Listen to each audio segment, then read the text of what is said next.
Les bureaux de vote ont ouvert à l'heure ce matin pour accueillir tous ceux qui doivent justement choisir leur député au sein du Parlement égyptien. Il s'agit de la deuxième phase des élections parlementaires égyptiennes pour cette édition 2025. Pour cette deuxième phase, le vote se déroule aujourd'hui, 24 novembre, et demain, 25 novembre. À présent, nous avons avec nous en ligne, en direct, notre collègue Hani Farag qui se trouve à Port Saïd. Hani, bonjour. Tout à l'heure, nous avons... Bonjour, bonjour tout le monde. Voilà. Tout à l'heure, nous avons parlé de la journée. Les bureaux de vote venaient juste d'ouvrir leurs portes. On est à midi, un peu après midi à présent. Comment se déroule à présent le processus électoral? Est-ce qu'il y a plus d'affluence de la part des citoyens? Justement, cette affluence était remarquable depuis les premières heures du matin, mais justement à midi, on trouve qu'il y a une sorte de calme, une sorte d'une faiblesse dans l'influence des électeurs ici à Port Saïd, mais toujours on trouve qu'il y a une organisation ou un processus électoral très organisé sur le terrain et qui est bien sûr sécurisé par les agents de police, mais aussi ce processus électoral est toujours supervisé par les juges égyptiens. Toujours, ça donne plus de confiance aux électeurs.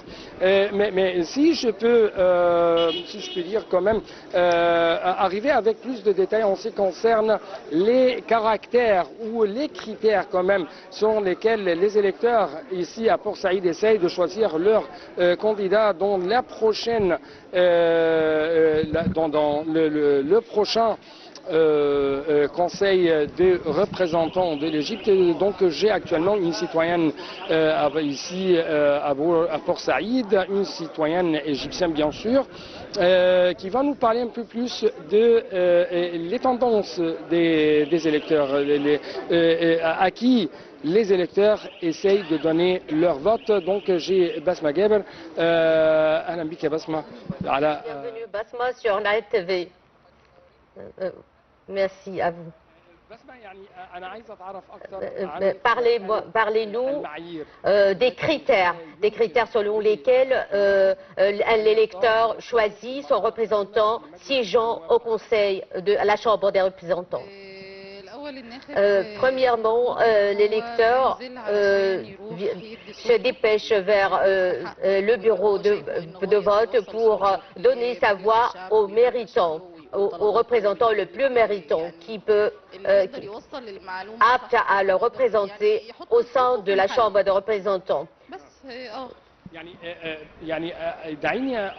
Permettez, je voudrais plus d'éclaircissement, s'il vous plaît. L'électeur, en élisant et en choisissant un représentant au sein de la Chambre de députés, est-ce que ce choix est basé sur les programmes des candidats? Nous donnons notre voix au méritant, au représentant le plus méritant siégeant au sein du Parlement, qui va nous représenter en tant que citoyens, qui va subvenir à nos besoins et satisfaire nos demandes. Donc,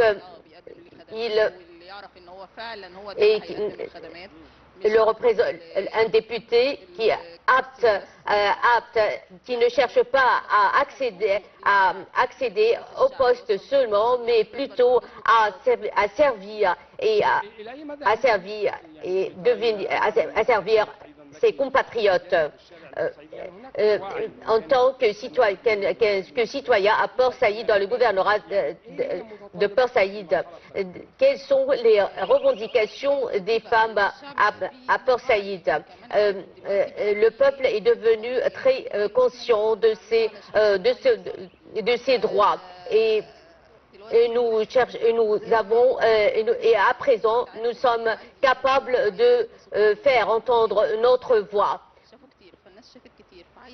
Nous sommes bien sensibilisés à présent et nous donnons notre voix aux méritants. La dernière question, quel est le message que vous pouvez adresser aux électeurs et aux électrices lors de la deuxième phase du premier tour des législatives qui se déroule aujourd'hui et demain. Quel est votre message? Je voudrais les appeler à venir voter. Votre voix, c'est un devoir.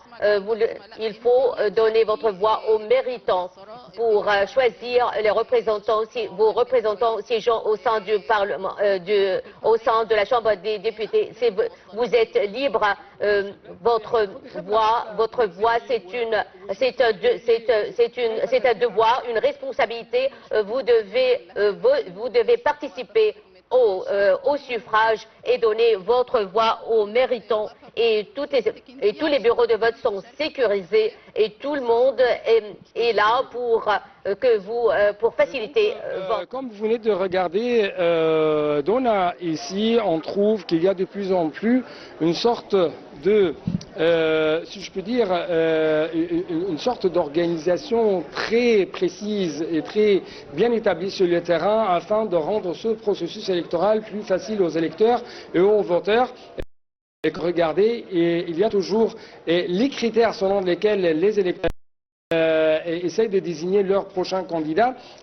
Essentiellement, ce n'est pas selon les programmes politiques présentés par les partis qui se trouvent aujourd'hui pour Saïd, mais plutôt à travers le fait qui ou ceux qui vont rendre des services aux électeurs le prochain Parlement. Très bien. À qui ils peuvent avoir confiance si j'ai Basma, votre invité? Eh bien, Hani, il semble, comme vous venez aussi de le préciser, que la participation est un peu faible par rapport à la matinée. Peut-être dans la matinée, les gens se sont rendus aux urnes de se rendre à leur travail. Ils vont reprendre leur vote à l'heure de sortie du travail, une fois qu'ils finissent leur travail. Merci beaucoup à Farag, notre envoyé spécial à Port Saïd, et profitez du bon temps. Merci.